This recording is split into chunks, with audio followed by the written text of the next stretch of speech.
Ayya kabajamoo caqaftootti inni ammaan tana keessummaa qabna. Keessummaan kun dargaggoo qophii dargaggoo guyyaa har'aa irratti dhiyaattu dargaggoo Abduubaa Haroo jedhanii Anamiyoorra.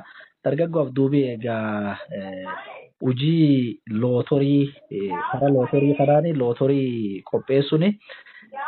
Akka tokko nama hojii uumatee waan gargaraa irratti hojjechuu jiru amma dhimma kana irratti odeeffannoo nuu kennuuf toora bilbila gubbaatti argama. Hello Abduuba. Hello. Akkam naguma fayyuma? Fayya nagaa. Nageenyi badhaadha galata waaqaa. Mee Abduubee yeroo fuula Feesbuukii kan irratti waan hojii lootorii kan hojjechuu waan akkana kanaan beekama. Mee jalqaba Abduubee nameessi jiraatu waan akkam ka'ee jiraatta maan hojjetta? Maqaan kiyya Dr. Abduu Baroo jedhama. Ayyee. Yuunivarsiitii Jimmaa irraa veterinary medicine ni eebbifame. Dhalata godina Booranaa namni Ogandimee Warda jedhaate. Ogeessa fayyaa horii jechuudha. Ogeessa fayyaa horii. Ayyee. Amma aanummiyoo magaalitti jiraata. Ayyee doktorii mee har'a immoo qophii dargaggoo irratti si affeerannee jirra yeroo hedduu wanti ati beekamtuun hojii waan lootorii kana. Hojii tan akkamiin itti seentee maal hojjechuu jirta waan kun maal si fayyaddi? Hojii tana ani itti seenuun dura xiqqoo adeemsi ani kee dabree illee ni jira. Ayyee. Jalqaba yuunivarsiitii yeroo turetti maatiin tiyyaalleen waan ittiin na gargaartu waan hin qabnee fi qorannoo gargara digirii tokkoffaa haashaa maastersii nama hedduu dalagaa ture. Ayyee.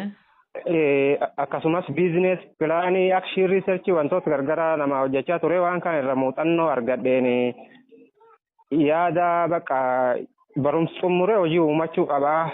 Hojii bakka mootummaa jala hojii nan hojjetu muuxannoo nan argadhe akka hojii biizinesii irratti xiyyeeffatu na goote. Ayyee. Kan irraa ka'ee bakka yuunivarsiitii akkuma ba'een hojii daldalaa seenuuf murteessee baajetii ka'umsa baay'ee na rakkisaa ture. Ayyee.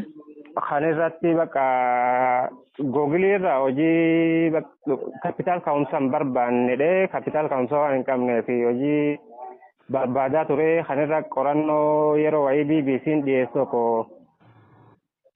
dargaggoo hojii 9 keessa miliyooner ta'ee maal jedhanii waan hojii fiiverii tappoorkii tokko dhaabbata asteessee fageenya irraan hojjetu firiilaansing sarviisii tokko yaale. Ayyee. Hojii kan irratti bakka wantooti baay'ee na rakkisaalee turanii gama kompiitara fa'aan rakkachaa ture sun irratti bakka jaalii liiban kaalitoona jedhamu kompiitara isaatii fi na gargaaree ittiin hojjechaa ture. Ayyee yoo hojjetan lootorii kan akkamiin gurgurta? Waraqaa lootorii kan akkamiin gurgurta? Waraqaa lootorii kana waanumsuun irra faayidaa xiqqoo wanti haani faayidaan isiillee yeroo fudhatu waan ta'eef jidduun ammoo waan itti gargaaree lootorii han jalqabe. Ayyee.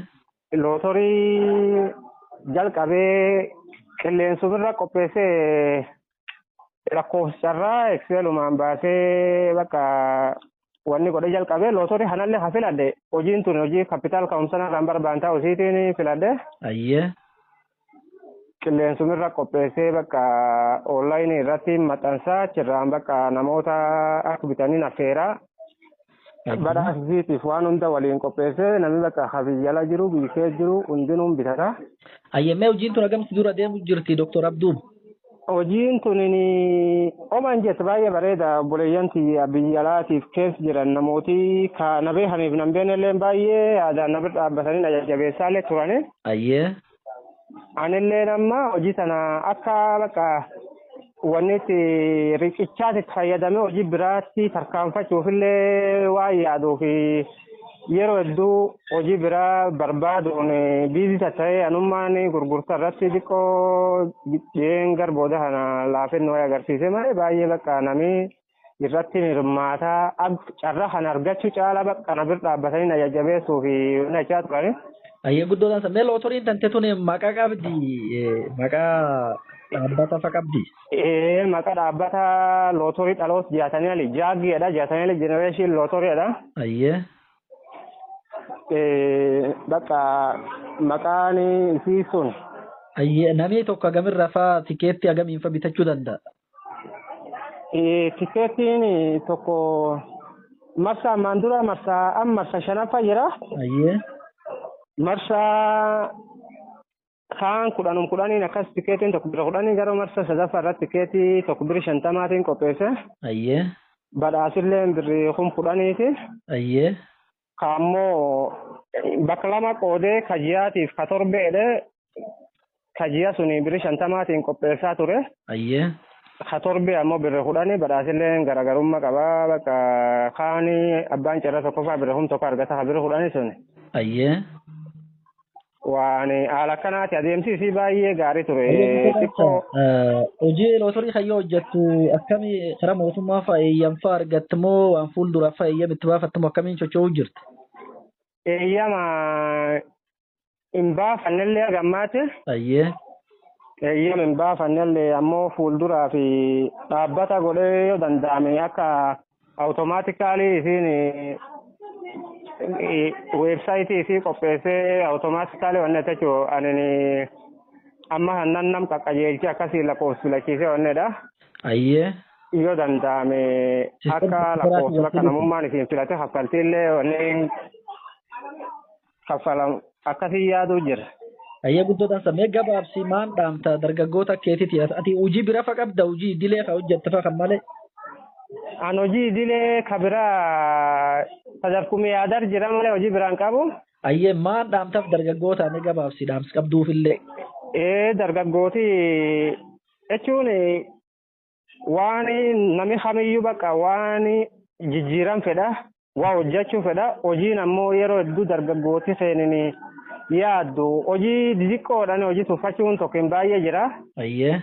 Hojii ammoo guddoo hojjechuu feessuun bakka sadarkatiyyiin eegatti edee namni yaasuun birga'uuf ammoo bakka baajetii yeroo hedduu nam daangessa. Ayyee. Sababa kanaatiin isun fagoo sun osoo yaadanu